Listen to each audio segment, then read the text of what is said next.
പ്രിയ പ്രേക്ഷകർക്ക് സീരിയൽ ന്യൂസിലേക്ക് സ്വാഗതം. കൂടുതൽ സീരിയൽ ന്യൂസുകൾ അതിവേഗം ലഭിക്കുന്നതിന് ഈ ചാനൽ സബ്സ്ക്രൈബ് ചെയ്യുക. ബെല്ലൈക്കൺ മറക്കാതെ ക്ലിക്ക് ചെയ്യുക. വീഡിയോ ഇഷ്ടമായി എങ്കിൽ ലൈക്ക് ചെയ്യാൻ മറക്കരുത്. ഒടുവിൽ പുതിയൊരു വഴിത്തിരിവ് വന്ന് സംഭവിച്ചിരിക്കുകയാണ് നമ്മുടെ പ്രിയ സീരിയലിൽ. അഭിഷേക് സത്യങ്ങളെല്ലാം മനസ്സിലാക്കി തുടങ്ങുന്നു. താൻ കാരണമാണ് ആമി മരിച്ചത് എന്നുള്ള സത്യം തിരിച്ചറിഞ്ഞതിനെ തുടർന്ന് മാനസികമായി ആകെ തകർന്നു പോവുകയാണ് അയാൾ. ഇങ്ങനെ ഒരു വഴിത്തിരിവ് താൻ ഒരിക്കലും പ്രതീക്ഷിച്ചിരുന്നില്ല എന്ന് വ്യക്തമാക്കുന്ന ജയരാമൻ മാത്രവുമല്ല, തന്നെ ചതിച്ചത് കൂടെയുള്ളവർ തന്നെയായിരുന്നു എന്നുള്ള കാര്യം മനസ്സിലാക്കുകയും ചെയ്യുന്നു.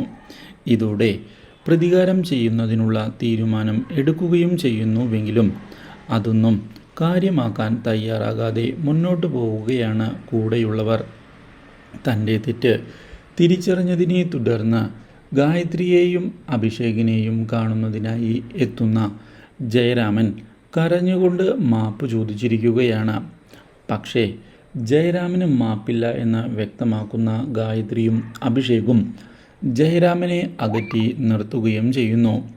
ഇതോടെ കാര്യങ്ങൾ കൈവിട്ട് പോയിരിക്കുകയാണ്. പക്ഷേ ഇതേ സമയം തന്നെ ചതിച്ച തൻ്റെ കാമുകിയെ ഇതേ തുടർന്ന് വെറുതെ വിടുകയില്ല എന്നുള്ള തീരുമാനവും എടുക്കുകയും ചെയ്യുന്നു Jayaraman. Do like, share and subscribe.